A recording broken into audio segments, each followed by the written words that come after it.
এই gorgeous looking nothing phone 2 এ মাত্র 2 মাস আগে লঞ্চ হয়েছে এবং এখনই কিন্তু প্রিয়ন মার্কেটে আপনি এটা 32-33 হাজার টাকায় কিনতে পারবেন এবং এর থেকে কম দামে এখন চাইলে আপনি কিন্তু এদের ফার্স্ট জেনারেশন যে মোবাইল ছিল নাথিং ফোন 1 সেটা কিন্তু কিনতে পারবেন। তো এখন একটা প্রশ্ন আসতে পারে যে 32-33 হাজার টাকা আপনি নাথিং ফোন 2 এ কিনবেন নাকি নাথিং ফোন 1টা কিনবেন। আরেকটা জিনিস হচ্ছে এই মুহূর্তে যদি এটা ডিজাইন দেখে কেউ প্রেমে পড়েন এবং মনে হয় যে এই ফোনটা আপনি কিনবেন, তাহলে এই ভিডিওটা সম্পূর্ণ দেখেন, বুঝতে পারবেন যে প্রায়োরিটিতে আপনি এই ফোনটা কিনতে চান সেটা আসলে এটা কতটুকু মিট করতে পারে।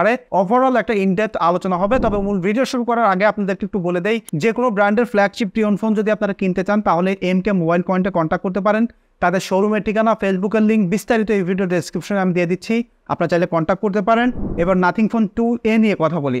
তো নাথিং ফোন নিয়ে কথা বলতে গেলে প্রথমে কথা বলতে হয় এটা ডিজাইন নিয়ে। কারণ কি, দেখেন যখন নাথিং ফোন 1টা রিলিজ হয়েছিল তখন কিন্তু ধুম পড়ে গেছিল একদম টেক দুনিয়ায়। সেটা হচ্ছে যে এটা ডিজাইন নিয়ে, এটা আইফোনের কপি করেছে এবং এটা ট্রান্সপারেন্ট ডিজাইন এবং ব্যাকলাইট আছে, একটা ইউনিক ব্যাপার ছিল।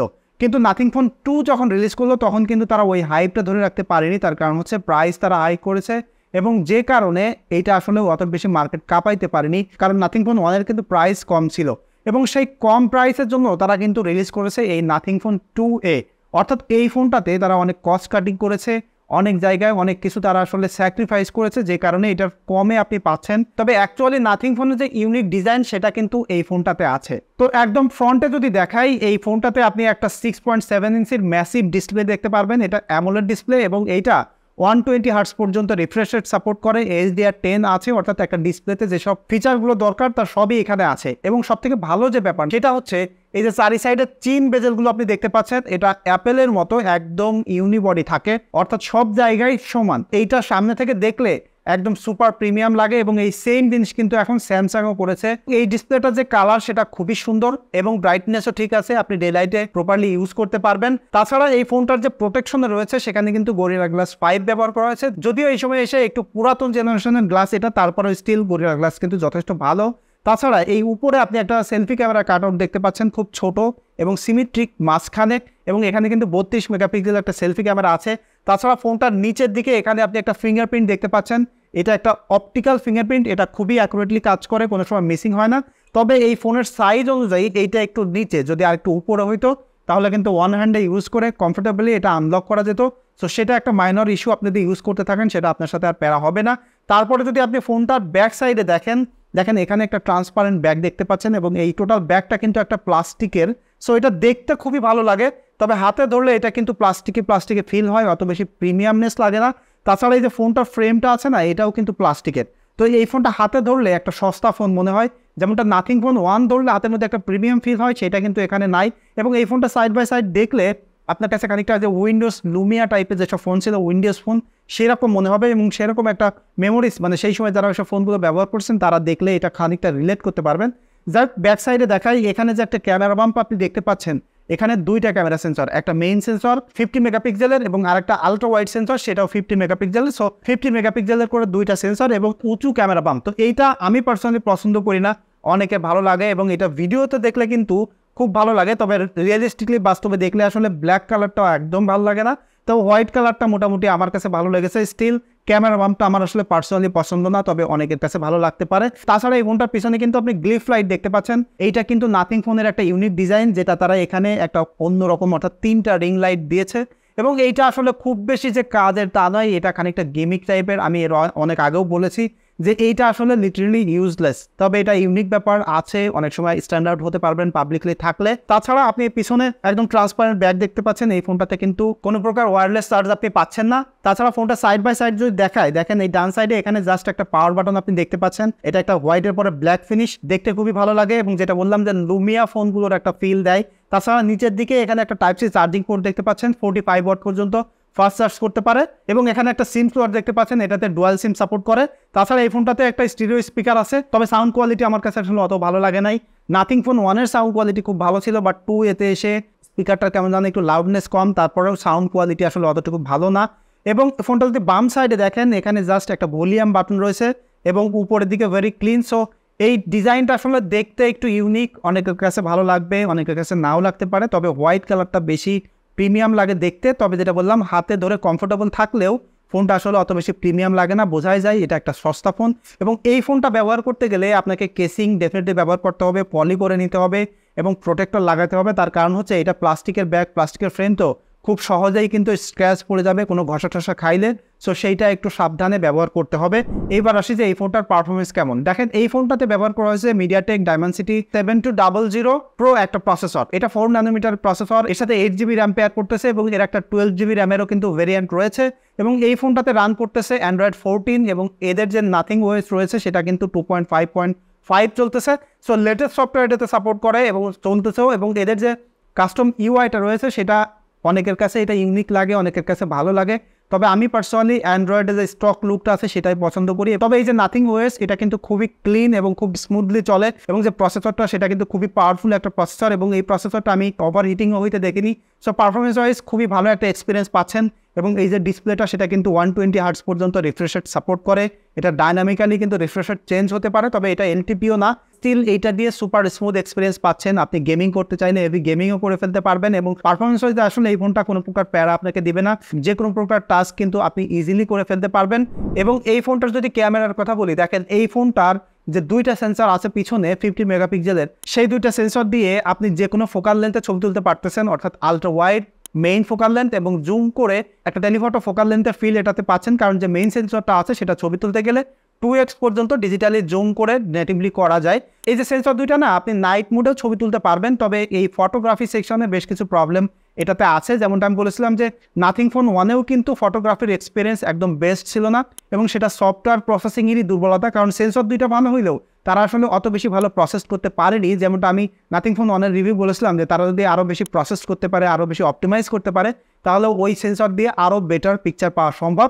কিন্তু নাথিং ফোন 2A-তে তারা একটা নতুন প্রসেসর দিয়েছে, যে কারণে আমার কাছে মনে হলো যে এটা অপটিমাইজেশন আরও কমতি রয়েছে এবং এই সেন্সর দিয়ে তারা আসলে অত বেশি ভালো পিকচার দিতে পারে না। দেখেন এইটা দিয়ে আপনি যদি নাইট মুডে ছবি তোলেন, একদম লো লাইটেও মোটামুটি ভালো এক্সপোজড পিকচার পাবেন এবং সেই পিকচারে কিন্তু যথেষ্ট ডিটেইলও ভালো প্রিজার্ভ করতে পারে। সো আপনি এটা দিয়ে ডে লাইট এবং নাইট মুডে ভালো ছবি পাচ্ছেন। সেখানে শার্পনেসও কিন্তু ভালো থাকতেছে, ভালো ডাইনামিক রেঞ্জও ক্যাপচার করতে পারে, তবে বেস্ট কোয়ালিটি ডাইনামিক রেঞ্জ নয় এবং এইটা আসলে আনপ্রেডিক্টেবল। মাঝে মাঝে খুব ভালো ডাইনামিক রেঞ্জ ক্যাপচার করতে পারে, আবার মাঝে মাঝে দেখা যায় যে একটু ব্লোন আউট করে ফেলে। তাছাড়া যে প্রবলেমটা সেটা হচ্ছে যখন আপনি হিউম্যান সাবজেক্টে ছবি তুলবেন, এইটার কালার আসলে অত বেশি ভালো না। এবং যেটা বললাম, আপনি যদি ল্যান্ডস্কেপ টাইপের ছবি তোলেন, ন্যাচারাল ফটোগ্রাফি করেন, তাহলে আসলে এই প্রবলেমটা অত বেশি বুঝতে পারবেন না। বাট যখন আপনি হিউম্যান সাবজেক্টে ছবি তুলতে যাবেন তখন এটা ভালোভাবে নোটিস করবেন। যেমন যখন আপনি হিউম্যান সাবজেক্টে ছবি তুলবেন তখন এই চোখের নিচে ডার্কগুলো, হেয়ারগুলো কালো হয়ে যায়, একটু বেশি কালো হয়ে যায়, যে কারণে ওখানে কোনো প্রকার ডিটেল থাকে না এবং এই সময় এসে ডাইনামিক রেঞ্জ আসলে বেশি ভালো ক্যাপচার করতে পারে না এবং দেখা যায় যে হিউম্যান সাবজেক্টটাকে একটু বেশি স্মুথ করে ফেলে এবং এই জুম করে দেখলে মনে হয় একটা ডিজিটাল আর্ট করা পিকচার।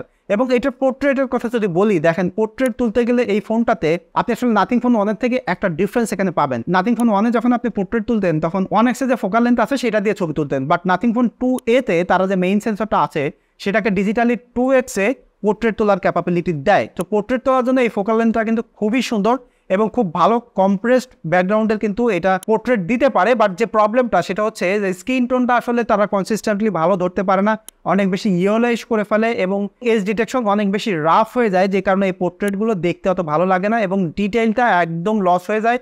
আপনি যদি 1x-এ তোলেন তাহলে দেখা যায় যে একটু ডিটেইল থাকে, বাট 2x-এ তুললে একদম ডিটেইল থাকে না এবং এইটার যে পোর্ট্রেট আছে সেটা আনপ্রেডিক্টেবল। দেখা যায় যে মাঝে মাঝে ভেরি সার্টেন সিনারিওতে আমি এটা দিয়ে ভালো পোর্ট্রেট ছবি পেয়েছি, but most of the time এইটার স্কিন টোনটা ইনঅ্যাকুরেট ধরছে, বিভিন্ন লাইটে বিভিন্ন রকম হয়ে যায় এবং এটা ডিটেইল ভালো প্রিজার্ভ করতে পারে না, ডাইনামিক রেঞ্জও ভালো ক্যাপচার করতে পারে না, যে কারণে এইটা ফটো সেকশনে আসলে বেশি উইকনেস রয়ে গেছে। এটা অপটিমাইজ করলে আরো ভালো করা সম্ভব, বাট স্টিল নাথিং ফোন তারা আসলে পারবে কিনা সেটা আসলে কনফার্ম করে বলা যায় না, কারণ স্টিল লং টাইম ধরে কিন্তু নাথিং ফোন 1টা আমার ফ্যামিলিতে ব্যবহার করতেছে, বাট সেটার পিকচার কোয়ালিটি কিন্তু আপডেট দেওয়ার পরেও অত বেশি ভালো হয়নি, যে কারণে এখানে আসলে অত বেশি গ্যারান্টি দেওয়া যাচ্ছে না। এবং এটার যে সেলফি ক্যামেরা আছে 32 মেগাপিক্সেলের, সেটা দিয়ে মোটামুটি ভালো ওয়াইড ফোকাল লেন্থেও সেলফি তোলা যায়, but still selfie camera not the best, ভালো ডাইনামিক রেঞ্জ ক্যাপচার করতে পারে না, ফেসটা কেমন যেন স্মুথ করে ফেলে, ফেসটা ডিটেল থাকলেও সেটা দেখতে ভালো লাগে না, আই সুদিং লাগে না, কালারটা আসলে ভালো লাগে না এবং হেয়ারের কালারটা অনেক সময় দেখা যায় যে বেশি হোয়াইট করে ফেলতেছে, একটু ব্রাউন করে ফেলতেছে এবং সব ছবি পোর্ট্রেট তুলতে গেলে ওটা আমি দেখেছি যে মাঝে মাঝে ওভার এক্সপোজ করে ফেলে, কালারটা ইনঅ্যাকুরেট থাকে, যে কারণে ফটোগ্রাফির জন্য এই ফোনটা আসলে খুব বেশি ভালো হবে না। এবং যে বাজেট আপনি এই ফোনটা কিনতেছেন, এই বাজেটে অন্যান্য প্রিয়ন ফোনে কিন্তু এর থেকে অনেক গুণে বেটার পিকচার কোয়ালিটি আপনি পাবেন। সো ফটোগ্রাফি সেন্ট্রিক ফোন কিন্তু এটা নয়। বাট আপনি যদি এটা ভিডিও কোয়ালিটির কথা বলেন, ভিডিওতে বেশ কিছু প্রবলেম আছে। নাথিং ফোনে ওয়ানেও এই প্রবলেমগুলো ছিল, ভালো ডাইনামিক রেঞ্জ ক্যাপচার করতে পারে না, এবং ভিডিও কোয়ালিটিতে একটা উইয়ার্ড যে ব্যাপার সেটা হচ্ছে যে এটার মেইন সেন্সারগুলোতে 4K শ্যুট করতে পারবেন, বাট যখন আপনি আলট্রা ওয়াইডে থেকে 4K-তে শ্যুট করার জন্য ক্লিক করে ফেলবেন তখন আর লেন্স শিফটিং করতে পারবেন না। এবং আরেকটা জিনিস হচ্ছে আপনি কিন্তু এটা দিয়ে সিনেম্যাটিক মুডে ভিডিও করতে পারতেছেন না, আপনার ব্যাকগ্রাউন্ড ব্লার রেখে কোনো প্রকার ভিডিও এটাতে করা সম্ভব নয়। এবং ভিডিও স্যাম্পল সহ বিস্তারিত দিয়ে দিচ্ছি, আপনারা দেখে নেন। নাথিং ফোন 2 এর আলট্রা ওয়াইডের ভিডিওতে দেখতে পাচ্ছেন এইটার সব সেন্সর দিয়েই ব্যাকের যে সেন্সরগুলো আছে, অর্থাৎ দুইটা সেন্সরে আপনি 4K 30 ফ্রেম পর্যন্ত শ্যুট করতে পারবেন। তবে ওয়ার যে ব্যাপারটা দেখলাম সেটা হচ্ছে আলট্রা ওয়াইডে যখন আপনি 4K-তে ভিডিও করবেন তখন আপনি লেন্স সুইচ করতে পারবেন না, যে কারণে এটা আসলে সিমলেসলি 4K শ্যুট করা সম্ভব না। তাই আমি আসলে এখন ফুল এইচডি ভিডিও করতেছি। তো নাথিং ফোন 1-এ যে ব্যাপারটা আমি দেখেছিলাম যে তারা আসলে ভিডিওগ্রাফিতে অত বেশি ভালো ছিল না, যে কারণে আমি আসলে কাউকে রেকমেন্ড করতাম না।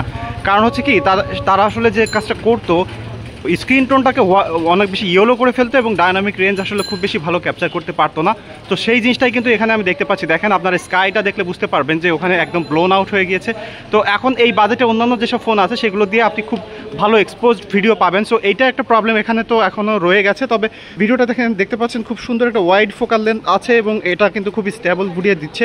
এবং এর আগের ফোনগুলোতেও আসলে স্টেবিলিটি ভালো ছিল, তবে যেটা বলছিলাম যে ডায়নামিক রেঞ্জের অনেক প্রবলেম ছিল, অনেক বেশি এক্সপোজড ভিডিও দিত, একটু বেশি ওভার এক্সপোজড হয়ে যেত, সেটাই কিন্তু এখানে দেখতে পাচ্ছেন আপনারা। আমি যদি 1x-এ যাই, অর্থাৎ দ্বিতীয় লেন্সে শিফট করলাম, দেখেন এই লেন্সটা দিয়ে খুব ভালো ভিডিওগ্রাফির এক্সপিরিয়েন্স দিতে পারছে, যেটা আসলে আলট্রা ওয়াইডে বেশি এক্সপোজড ওভার এক্সপোজড ভিডিও দেখতে পাচ্ছিলেন। এখানে কিন্তু খুব ভালো ভিডিও আমি দেখতে পাচ্ছি এবং এখানেও আসলে মোটামুটি ভালো ডায়নামিক রেঞ্জ ক্যাপচার করতে পারে, তবে স্টিল নট দ্য বেস্ট। এবং এখানেও কিন্তু সেম প্রবলেম, একটু ওভার এক্সপোজের লক্ষ্য আছে, তবে এটা আসলে মেইন সেন্সরের আলট্রা ওয়াইড সেন্সরের থেকে এটা একটু বেশি ভালো। এবং এই সেন্সরটাকে কিন্তু আবার আপনি চাইলে জুম করে 2x-এ যেতে পারেন। দেখেন 2x-এ খুব টাইট একটা ফোকাল লেন্থ আপনি দেখতে পাচ্ছেন। সো ওভারঅল এই ফোনটাকে না এখন আসলে ভিডিওগ্রাফির জন্য আমি এখনও কাউকে আসলে সাজেস্ট করবো না। দেখেন কি পরিমাণে ওভার এক্সপোজ করে ফেলে ভিডিওটা, ওই পিছনে স্কাইটা আসলে অত বেশি ভালোভাবে এক্সপোজড হ্যান্ডেলও করতে পারে না। সো এটা একটা ব্যাপার। তাছাড়া আরও 4K সিমলেসলি শ্যুট করতে না পারার ইস্যু আছে।